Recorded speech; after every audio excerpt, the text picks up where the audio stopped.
എല്ലാവർക്കും ഷാനിംസ് അക്കാദമിയുടെ പുതിയൊരു വീഡിയോയിലേക്ക് സ്വാഗതം. സോ എന്തൊക്കെ സോഫ്റ്റ്വെയർസ് ആണ് ഇൻസ്റ്റാൾ ചെയ്യേണ്ടത്, ഡാറ്റാബേസിന് എന്താണ് കൺസെപ്റ്റ്, ഡാറ്റാബേസ് എന്ന് പറഞ്ഞ കൺസെപ്റ്റ് എന്താണ് എന്നൊക്കെ നമ്മൾ ലാസ്റ്റ് വീഡിയോയിൽ നോക്കിയിട്ടുണ്ടായിരുന്നു അല്ലേ. അപ്പോൾ ഇനി ഇപ്പോൾ തൊട്ട് ഇന്നോട്ട് നമ്മളിനി SQL ക്വറീസ് ആണ് പഠിക്കാനായിട്ട് പോകുന്നത്. ക്വറി എന്ന് വെച്ചാൽ ക്വറി എന്ന് പറയുകയാണെങ്കിൽ എന്തിനാണെന്ന് വെച്ചാൽ നമ്മുടെ ഡാറ്റാബേസിലോട്ട് വാല്യൂസ് ഇൻസേർട്ട് ചെയ്യാനായിട്ട് ഒരു ക്വറി ഉണ്ട്. ഒരു സ്റ്റേറ്റ്മെന്റ് എന്ന് നമുക്ക് വേണമെങ്കിൽ പറയാം, അല്ലെങ്കിൽ ഒരു കമാൻഡ് എന്ന് വേണമെങ്കിൽ നമുക്ക് പറയാം. ഓക്കെ, ക്വറീനെ ഒരു കമാൻഡ് എന്ന് വേണമെങ്കിൽ നമുക്ക് പറയാം. എന്തിനാ ഡാറ്റാസ് ഇൻസേർട്ട് ചെയ്യാൻ, ഫെച്ച് ചെയ്യാൻ, ഡിലീറ്റ് ചെയ്യാൻ, അപ്ഡേറ്റ് ചെയ്യാൻ, അങ്ങനെ ഓരോന്നിനും ഓരോരോ ക്വറികളുണ്ട്. ഓക്കെ, അപ്പോൾ ഇന്ന് നമ്മൾ നോക്കാനായിട്ട് പോകുന്നത് എങ്ങനെ ഒരു ഡാറ്റാബേസ് ക്രിയേറ്റ് ചെയ്യാം, എങ്ങനെ ഒരു ടേബിൾ ക്രിയേറ്റ് ചെയ്യാം എന്നുള്ളതാണ്. നമ്മൾ ലാസ്റ്റ് വീഡിയോയിൽ ചെറിയ കമാൻഡ്സ് കാണിച്ചു തന്നു. അപ്പോൾ അതിൻ്റെ എക്സ്പ്ലനേഷൻ ആയിരിക്കും ഇന്ന് നമ്മൾ ചെയ്യാനായിട്ട് പോകുന്നുണ്ടായിരിക്കാം. ഓക്കെ, ഇത് ജസ്റ്റ് ഒന്ന് കണക്ട് കൊടുക്കാം.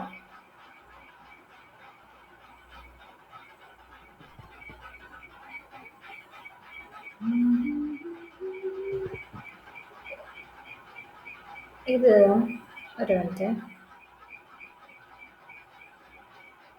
ഞാനിവിടെ ഓൾറെഡി സേവ് ചെയ്ത് വെച്ചിട്ടുണ്ട് ഇല്ലേ. ലാസ്റ്റ് ചെയ്ത് നമ്മൾ സേവ് ചെയ്ത് വെച്ചിട്ടുണ്ടായിരുന്നില്ലേ, അത് ഓപ്പൺ ചെയ്താൽ മതി. അല്ലാതെ ഇവിടെ പോയിട്ട് ഓപ്പൺ ചെയ്യേണ്ട ആവശ്യമില്ല, അത് ഓപ്പൺ ചെയ്താൽ മതി. അപ്പോൾ ഓട്ടോമാറ്റിക്കലി ലാസ്റ്റ് എക്സിക്യൂട്ട് ചെയ്തിട്ടുള്ള സേവ് ചെയ്തിട്ടുള്ള കമാൻഡ്സ് ഒക്കെ അതിൽ കാണും.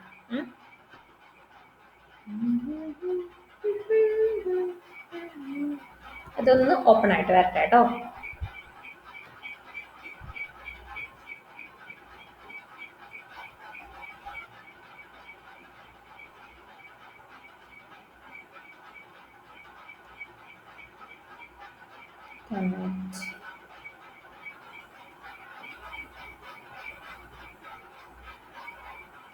ഓക്കെ, കണക്റ്റ് ആയിട്ട് വന്നു. ഇപ്പം നമ്മൾ ലാസ്റ്റ് എക്സിക്യൂട്ട് ചെയ്തിട്ടുള്ള കമാൻഡ്സ് ഇവിടെ വന്നിട്ടുണ്ട്.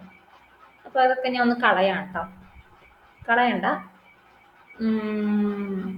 ഓക്കെ, ഇതവിടെ കിടക്കട്ടെ. നമുക്ക് പുതിയ കമാൻഡ് ഉണ്ടാക്കാം. പുതിയൊരു ടേബിൾ ഞാൻ ക്രിയേറ്റ് ചെയ്യാം. ടേബിൾ അല്ല, ഫസ്റ്റ് തന്നെ നമുക്കൊരു ഡാറ്റാബേസ് ക്രിയേറ്റ് ചെയ്യണം. ഡാറ്റാബേസ് ക്രിയേറ്റ് ചെയ്ത് കഴിഞ്ഞിട്ട് ആ ഡാറ്റാബേസിനുള്ളിലോട്ട് നമുക്ക് കയറണം. മനസ്സിലായോ? എന്നുവെച്ചാൽ ആ ഡാറ്റാബേസിൽ നമുക്ക് യൂസ് ചെയ്യണം. പിന്നെ അടുത്തതെന്ന് പറയുന്നത് നമുക്കൊരു ടേബിൾ ക്രിയേറ്റ് ചെയ്യണം. ആ ടേബിളിൽ എന്തുണ്ടായിരിക്കും, കുറെ ഫീൽഡുകൾ ഉണ്ടായിരിക്കും ഇല്ലേ.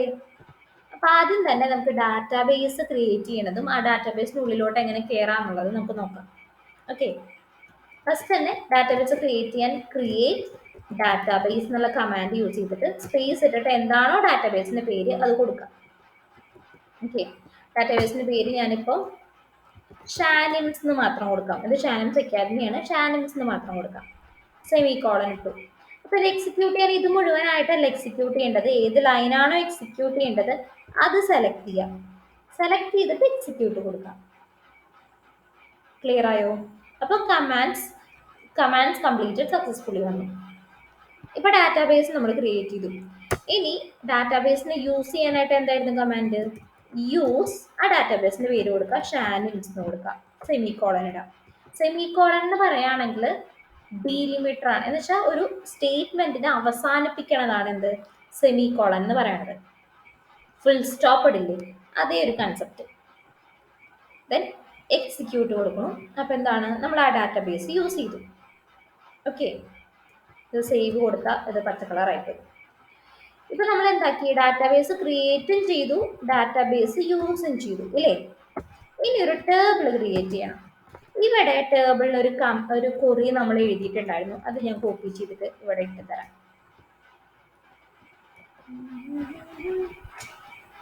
ഓക്കെ, ഇതായിരുന്നു ടേബിൾ ക്രിയേറ്റ് ചെയ്യാനുള്ള ഒരു ക്വറി നമ്മൾ എഴുതിയത് അല്ലേ. ഈ ക്രിയേറ്റ് ടേബിൾ എന്നുള്ളത് ഒരു കീവേഡാണ്. രണ്ട് കീവേഡുകളാണ് ക്രിയേറ്റ്, ടേബിൾ. ഈ രജിസ്റ്റർ എന്ന് പറയുന്നത് ആ ടേബിളിന്റെ പേരാണ്. ഓക്കെ, ദെൻ ഈ സ്റ്റുഡന്റ് നെയിം, ഏജ്, ഫോൺ, ഇതെന്നൊക്കെ പറയുന്നത് ആ ടേബിളിലത്തെ ഫീൽഡുകളാണ്. നമ്മൾ എക്സൽ ക്രിയേറ്റ് ചെയ്തപ്പോൾ നെയിം, ഇമെയിൽ, ഫോണൊക്കെ കൊടുത്തില്ലേ, അതേപോലെ ഓരോരോ ഫീൽഡുകളാണ് എന്ത്, സ്റ്റുഡന്റ് നെയിം, ഏജ്, ഫോൺ. പിന്നെ ഇതിനിപ്പുറത്ത് വാർക്കാർ, ഇൻറ്റ്, ബിഗ് ഇൻറ്റ് എന്നൊക്കെ കൊടുത്തിട്ടുണ്ട്. ഇതിന് നമ്മൾ പറയുന്ന പേരാണ് ഡാറ്റ ടൈപ്സ്. ഡാറ്റ ടൈപ്സ് എന്ന് പറയുകയാണെങ്കിൽ നെയിം, നമ്മൾ സ്റ്റുഡൻറ്റിൻ്റെ പേര് എഴുതുന്നു അല്ലേ, സ്റ്റുഡൻറ്റിൻ്റെ നെയിം അത് നമ്മളെങ്ങനെ എഴുതാം? അപ്പം ഞാൻ മിഹിരിമ, മിഹിരിമ മഹി എന്ന് എഴുതണം. ഇതൊക്കെ ആൽഫബറ്റ്സ് ആണ് അല്ലേ, ക്യാരക്ടേഴ്സ് ആണ്. അപ്പൊ അതുകൊണ്ട് അതിന്റെ ടൈപ്പ്, അത് ഏത് ടൈപ്പ് ആണെന്നാണ് പറയുന്നത്, അത് എന്ത് ടൈപ്പ് ആണെന്ന് പറയുന്നത്, അതാണ് വാർക്കാർ എന്ന് പറയുന്നത്. ക്ലിയർ ആയോ? ഇതൊക്കെ ക്യാരക്ടേഴ്സ് ആണ്. അപ്പോൾ ഈ ഒരു നെയിം എന്ന് പറയുന്നത് എന്ത് ടൈപ്പ് ആണെന്നാണ് നമ്മൾ ഇവിടെ സൂചിപ്പിക്കുന്നത്. ആൻഡ് ഈ ബ്രാക്കറ്റിൽ കൊടുക്കേണ്ടത് ഇതിന്റെ സൈസ് ആയിരിക്കും, ആ നെയിമിന്റെ സൈസ് ആയിരിക്കും. പിന്നെ ഏജ്, ഏജ് നമ്മളിപ്പോൾ 23 എന്ന് കൊടുക്കുന്നു. അതെന്താണ്? ഒരു ഇൻഡിജർ വാല്യൂ ആണ് അല്ലേ. ഇൻഡിജർ എന്താണ് എന്നുള്ള അല്ലെങ്കിൽ ക്യാരക്ടർ എന്താണെന്നുള്ളത് പഠിപ്പിക്കാനുള്ള ടൈം ഇപ്പം ഇല്ല. അപ്പം അതാണ് ഞാനിപ്പോൾ ഇങ്ങനെ പറയുന്നത്. ഓക്കെ, നിങ്ങൾക്ക് ഡൗട്ട്സ് ഉണ്ടെങ്കിൽ എന്നോട് ചോദിച്ചാൽ മതി. ഞാൻ അതിൻ്റെ സൈറ്റ് നിങ്ങൾക്ക് എന്താക്കാം, ഷെയർ ചെയ്യാം. ഇങ്ങനെ ഇൻഡിജർ അതൊക്കെ എന്താണെന്നുള്ള, ഇൻഡിജർ എന്താണ്, ക്യാരക്ടർ എന്താണെന്നുള്ളതൊക്കെ അതൊക്കെയുള്ള ഒരു സൈറ്റ് ഞാൻ ഷെയർ ചെയ്ത് തരാം. നിങ്ങൾ ഡൗട്ട്സ് ഉണ്ടെങ്കിൽ വാട്സാപ്പിൽ അയച്ചാൽ മതി. അപ്പോൾ 23 അത് നമ്പറാണ്. അപ്പോൾ അതൊരു ഇൻഡിജർ ടൈപ്പ് ആണ്, ഇൻഡിജർ. അതിന് ചുരുക്കിയിട്ടാണ് ഇൻഡ് എന്ന് എഴുതുന്നത്. പിന്നെ ഫോൺ, ഫോൺ എന്ന് പറയുമ്പോൾ നമ്മൾ 2, 3 എന്ന് മാത്രമല്ല 10 അക്കങ്ങൾ മിനിമം വരും അല്ലേ. അപ്പോൾ അത് കുറച്ചും കൂടി വലിയതാണ്. അപ്പോൾ അതിന് നമ്മൾ ബിഗ് ഇൻഡ് ടൈപ്പ് ആണ് ഏത്, ഫോൺ അല്ലെങ്കിൽ മൊബൈൽ നമ്പർ എന്ന് പറയുന്നത്. ഓക്കെ, പിന്നെ ഇമെയിൽ ഉണ്ടായിരിക്കും. ഇമെയിൽ എന്ന് പറയുമ്പോൾ mihirima@gmail.com, അതും ഒരു വാർക്കാറാണ് അല്ലെ. ക്യാരക്ടർ ഉണ്ട്, ഡോട്ട് ഉണ്ട്, @ സിമ്പിൾ ഉണ്ട് അല്ലേ. അപ്പൊ അതൊരു വാർക്കാർ ഡാറ്റ ടൈപ്പാണ് വരുന്നത്. പിന്നെ ഇപ്പൊ നമ്മൾ മാർക്ക് എഴുതുന്നു. മാർക്ക് എന്ന് പറയുമ്പോൾ 56.45 മാർക്ക് വന്നു. അതിന് നമുക്ക് ഫ്ലോട്ട് എന്ന് പറയാം. ഫ്ലോട്ട് എന്ന് വെച്ചാൽ ഡെസിമൽ പോയിന്റ് നമ്പേഴ്സ് ഉണ്ടെങ്കിൽ അതിന് ഫ്ലോട്ട് ടൈപ്പ് എന്നാണ് പറയാം. ഓക്കെ, ഇപ്പൊ ഈ ഡാറ്റ ടൈപ്സിന്റെ കൺസെപ്റ്റ്സ് മനസ്സിലായി എന്ന് വിചാരിക്കുന്നു. അപ്പോൾ നമ്മൾ ക്രിയേറ്റ് എങ്ങനെ ചെയ്താ, ക്രിയേറ്റ് ടേബിൾ, ടേബിളിന്റെ പേര് കൊടുക്കുക, ബ്രാക്കറ്റ് സ്റ്റാർട്ട് ചെയ്യുക, ഫീൽഡിന്റെ പേര് കൊടുക്കുക, ആ ഫീൽഡിന്റെ ടൈപ്പ് കൊടുക്കുക. വാർക്കാർ ആണെങ്കിൽ നമ്മൾ എന്താക്കും, ബ്രാക്കറ്റിൽ അതിന്റെ സൈസും കൂടി കൊടുക്കുന്നുണ്ടായിരിക്കും. ഓക്കെ, ഇൻഡിജറിന് സൈസ് കൊടുക്കില്ല. ഓക്കെ, ബിഗ് ഇൻഡിനും സൈസ് കൊടുക്കില്ല. ദെൻ ക്ലോസ് ചെയ്തു, സെമി കോളൻ ഇട്ടു. ഇതാണ് ഇതിന്റെ കമാൻഡ് എന്ന് പറയുന്നത്. നമുക്കിതൊന്ന് എക്സിക്യൂട്ട് ചെയ്ത് നോക്കാം. ഇതിപ്പോ ഞാനിവിടെ യൂസ് ഷാനിംസ് എന്ന് കൊടുത്തിട്ട് എക്സിക്യൂട്ട് ചെയ്യണം. ഓക്കെ, അത് കഴിഞ്ഞിട്ടാണ് ഞാൻ ഇത് സെലക്ട് ചെയ്തിട്ട് എക്സിക്യൂട്ട് ചെയ്യണമെങ്കിൽ ഈ ഷാനിംസ് എന്ന് പറഞ്ഞ ഡാറ്റാബേസിനുള്ളിലായിരിക്കും ഈ രജിസ്റ്റർ എന്ന് പറഞ്ഞ ടേബിൾ ക്രിയേറ്റ് ആവാം. ക്ലിയർ ആയോ? ഷാനിംസ് നമ്മൾ യൂസ് ചെയ്തിട്ട് അത് കഴിഞ്ഞിട്ടാണ് നമ്മൾ ഈ ടേബിൾ ക്രിയേറ്റ് ചെയ്യുന്നതെങ്കിൽ അത് ഈ ഷാനിംസ് എന്ന് പറഞ്ഞ ഡാറ്റാബേസിനുള്ളിലായിരിക്കും ക്രിയേറ്റ് ആവുക. ഓക്കെ, ഞാനിപ്പോൾ ഷാനിംസ് ആണ് യൂസ് കൊടുത്തത് അല്ലേ. ഷാനിംസ് യൂസ് ചെയ്യാൻ വേണ്ടിയിട്ട് കൊടുത്തു, കമാൻഡ്സ് എക്സിക്യൂട്ട് ചെയ്തു. ഇനി ആ ടേബിൾ ഒന്ന് ഞാൻ കൊടുത്തിട്ട് എക്സിക്യൂട്ട് കൊടുക്കുന്നു. അപ്പോൾ കമാൻഡ്സ് കംപ്ലീറ്റഡ് സക്സസ്ഫുള്ളി. ഇപ്പം ഡാറ്റാബേസ് എടുക്കുകയാണെങ്കിൽ 2 ഡാറ്റാബേസ് ഉണ്ടായിരിക്കും. ഷാനിംസ്, ഇത് നേരത്തെ വേറെയാണ് കേട്ടോ. ഷാനിംസ് അക്കാദമി നമ്മൾ ക്രിയേറ്റ് ചെയ്തിട്ടുണ്ട്, ഷാനിംസ് ക്രിയേറ്റ് ചെയ്തിട്ടുണ്ട് അല്ലേ. ഇതിൽ ഷാനിംസിൻ്റെ ഉള്ളിൽ ടേബിൾസിൽ നമുക്ക് നോക്കുകയാണെങ്കിൽ ഈ രജിസ്റ്റർ കണ്ടോ, dbo.register എന്ന് പറഞ്ഞിട്ടുള്ള നമ്മുടെ ടേബിൾ വന്നിട്ടുണ്ട്. ഓക്കെ, ഇനി ഞാനിത് വീണ്ടും ഞാൻ കൊടുക്കുമ്പോൾ എന്താ വരണേ നോക്കാം കേട്ടോ. കണ്ടോ, എറർ വന്നു, there is already an object named register in the database. അപ്പോൾ ഡാറ്റാബേസിലെ ടേബിൾസിന് ഒരേ ഒരു പേരുണ്ടാവാൻ പാടുള്ളൂ. ക്ലിയർ ആയോ? യൂണീക്ക് ആയിരിക്കണം. ഡാറ്റാബേസിന്റെ പേരാണെങ്കിലും ടേബിൾസിന്റെ പേരാണെങ്കിലും യൂണീക്ക് ആയിരിക്കണം. ഇപ്പൊ ഞാൻ ഈ ഒരു കമാൻഡ് ഒന്നുകൂടെ എക്സിക്യൂട്ട് ചെയ്യണം.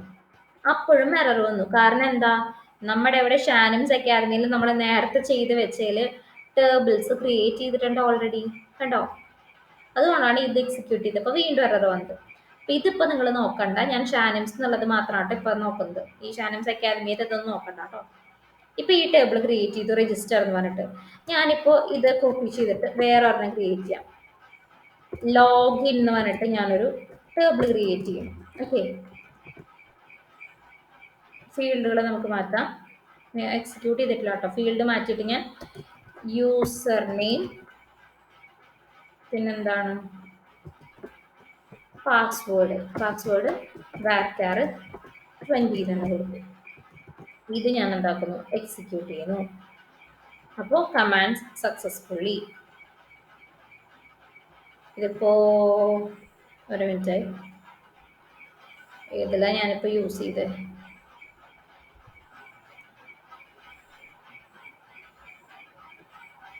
യൂസ് ഡാറ്റാബേസ് കൊടുത്തിട്ടില്ല, അതാണ്. യൂസ് ഡാറ്റാബേസ് ഷാനിംസ് കൊടുത്തു. ഇത് എക്സിക്യൂട്ട് ചെയ്തു. ഓൾറെഡി ഉണ്ടെന്നാണ് പറയുന്നത്. ടേബിൾസ് അത് റീഫ്രഷ് ആവാൻ ടൈം എടുക്കുന്നതാണ് കേട്ടോ.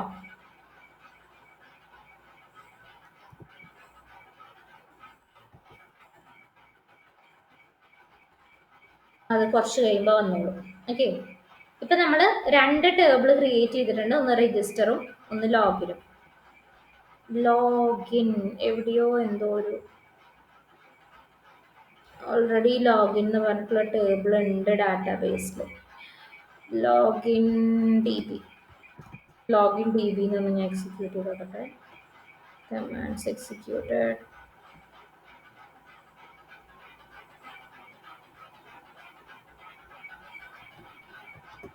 സേവ് ചെയ്തു. റൺ.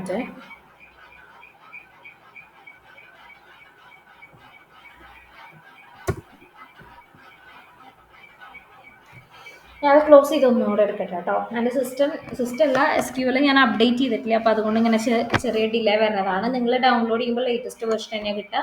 അപ്പോൾ അതുകൊണ്ട് no worries. Okay,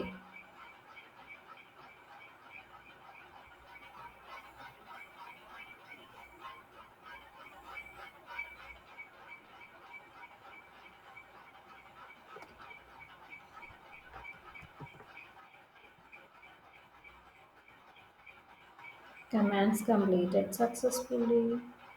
Database Shanimz. കണ്ടോ, ലോഗിൻ ഡി ബി ലോഗിൻ പറഞ്ഞിട്ടുള്ള നേരത്തെ 2 പേര് മാറ്റിയായിരുന്നു, അതുകൊണ്ടാണ് വന്നിട്ടുള്ളത്. അപ്പോൾ നമ്മൾ എന്താക്കി, ഒരു ഡാറ്റാബേസ് ക്രിയേറ്റ് ചെയ്തു. ഡാറ്റാബേസിനുള്ളിലോട്ട് കയറി പിന്നെ ഒരു ടേബിൾ ക്രിയേറ്റ് ചെയ്തു. ടേബിളിന് കുറച്ച് ഫീൽഡുകൾ കൊടുത്തു. ഫീൽഡുകൾക്ക് കറസ്പോണ്ടിങ് ആയിട്ടുള്ള ഡാറ്റ ടൈപ്പ് നമ്മൾ കൊടുത്തു. അപ്പോൾ ഈ സിൻടാക്സ് നിങ്ങൾക്ക് ക്ലിയർ ആയെന്ന് വിചാരിക്കും. ഈ കമാൻഡ്സ് ഞാനിപ്പോൾ ക്രിയേറ്റ് ചെയ്തിട്ടുള്ള ഈ ടേബിൾ എനിക്ക് കാണണമെങ്കിൽ ഇവിടെ ഇല്ലാതെ നമുക്ക് കാണണമെങ്കിൽ ഞാൻ പറഞ്ഞിട്ടുണ്ടായിരുന്നു എന്ത്, SP help login D B എന്ന് ഞാൻ കൊടുക്കണം. ഇത് എക്സിക്യൂട്ട് ചെയ്യുമ്പോൾ കണ്ടോ, ലോഗിൻ ഡി ബിയുടെ യൂസർ നെയിമും പാസ്വേഡ് എന്നുള്ളത് വന്നു. ഇത് ക്രിയേറ്റ് കമാൻഡ് നിങ്ങൾക്ക് മനസ്സിലായി എന്ന് വിചാരിക്കുന്നു. ഓക്കെ, ഡാറ്റ ടൈപ്സിന്റെ കൺസെപ്റ്റും ക്ലിയർ ആയിട്ടുണ്ട് എന്ന് ഞാൻ വിചാരിക്കുന്നു. നിങ്ങൾക്ക് ഡൗട്ട്സ് ഉണ്ടെങ്കിൽ ഞാൻ എന്താക്കാം, അതിന്റെ ലിങ്ക് കറസ്പോണ്ടിങ് ഡാറ്റ ടൈപ്സ്, അതിന് എന്തൊക്കെയാണ് ഡാറ്റ ടൈപ്സ് വരുന്നത് എന്നുള്ളൊരു ലിങ്ക് ഞാൻ താഴെ ഡിസ്ക്രിപ്ഷനിൽ കൊടുക്കാം. ഓൾസോ ഈ കമാൻഡ് ഞാൻ ലാസ്റ്റ് വീഡിയോന്റെ ഡിസ്ക്രിപ്ഷനിൽ കൊടുത്തിട്ടുണ്ട്. ഓക്കെ, ഇതിലും കൊടുക്കാം അല്ലേ? കൊടുക്കാം. അപ്പോൾ ഈ ഡിസ്ക്രിപ്ഷനിൽ ഞാൻ ഈ കമാൻഡ്സ് കൊടുക്കുന്നുണ്ട്. അപ്പോൾ ഈ ക്രിയേറ്റ് കമാൻഡ് എന്തായാലും ചെക്ക് ചെയ്ത് നോക്കാം. നിങ്ങളൊരു ഡാറ്റാബേസ് ക്രിയേറ്റ് ചെയ്യുക, ഡാറ്റാബേസിനുള്ളിലോട്ട് കയറാം, ഒരു ടേബിൾ ക്രിയേറ്റ് ചെയ്യുക, ഒരു രജിസ്ട്രേഷൻ എന്ന് പറഞ്ഞ ടേബിൾ ക്രിയേറ്റ് ചെയ്യുക. ആ ടേബിളിന് ഫീൽഡായിട്ട് എന്തൊക്കെ വേണം, okay, name, email, password, confirm password, mobile, gender, address, പിന്നെന്താണ് ഡെസിഗ്നേഷൻ എന്ന് വെച്ചാൽ ജോബ് എന്നാട്ടോ ഉദ്ദേശിക്കുന്നത്. ഡെസിഗ്നേഷൻ, സാലറി, ഇതൊക്കെ കൂടിയിട്ട് പിന്നെ DOB ഡേറ്റ് ഓഫ് ബർത്ത്, ഇതൊക്കെ കൂടിയിട്ട് നിങ്ങൾ എന്താക്കുക, ഒരു ടേബിൾ ക്രിയേറ്റ് ചെയ്യുക. ക്ലിയർ ആയെന്ന് വിചാരിക്കുന്നു. DOB ഡേറ്റ് ഓഫ് ബർത്ത് ആവുമ്പോൾ അതിൻ്റെ ഞാൻ വേണമെങ്കിൽ ഇതിൻ്റെ ഡാറ്റ ടൈപ്പും കൂടി പറഞ്ഞുതരാം. നെയിം ആവുമ്പോൾ എന്താണ് ഡാറ്റ ടൈപ്പ് വരുന്നത് ഡയറക്റ്റ് ആയിരിക്കും. ഇമെയിലും സെയിം തന്നെ, പാസ്വേഡിനും സെയിം തന്നെ, കൺഫേം പാസ്വേഡ് സെയിം തന്നെ. മൊബൈൽ ആവുമ്പോൾ ബിഗിൻ്റെ ആയിരിക്കും. ജെൻഡർ ആവുമ്പോഴും വാർക്കാർ തന്നെയാണ് വരുന്നത്. അഡ്രസ്സിനും അതന്നെ, ഡെസിഗ്നേഷനും അതന്നെ. സാലറി ആവുമ്പോൾ ബിഗിൻസ് വെക്കാം, അല്ലെങ്കിൽ ഫ്ലോട്ട് വെക്കാം. DOB ഡേറ്റ് ആണെങ്കിൽ ഡേറ്റ് എന്ന് പറഞ്ഞിട്ടുള്ളൊരു ഡാറ്റ ടൈപ്പ് ആണ് ഉള്ളത്. ഓക്കെ, അപ്പൊ ഇത് വെച്ചിട്ട് എന്താക്കുക, ഒരു ടേബിള് നിങ്ങൾ രജിസ്റ്റർ എന്ന് പറഞ്ഞൊരു ടേബിൾ ക്രിയേറ്റ് ചെയ്യുക, ഒരു ഡാറ്റാബേസ് ക്രിയേറ്റ് ചെയ്യുക. ഡാറ്റാബേസ് ഇപ്പൊ എന്താ പറയാ, ഓൺലൈൻ ഷോപ്പിംഗ് എന്ന് പറഞ്ഞിട്ടുള്ള ഒരു ഡാറ്റാബേസ് ക്രിയേറ്റ് ചെയ്യുക. അതിനുള്ളിൽ രജിസ്റ്റർ എന്ന് പറഞ്ഞിട്ടുള്ള ഒരു ടേബിൾ ക്രിയേറ്റ് ചെയ്യുക. ഇതൊക്കെയാണ് ഫീൽഡ്, അതിന്റെ കറസ്പോണ്ടിങ് ഡാറ്റ ടൈപ്സ് ഇതാണ്. അപ്പൊ ഇത് ക്ലിയർ ആയി എന്ന് വിചാരിക്കുന്നു. അപ്പൊ ഈ ടാസ്ക് കംപ്ലീറ്റ് ചെയ്യുക.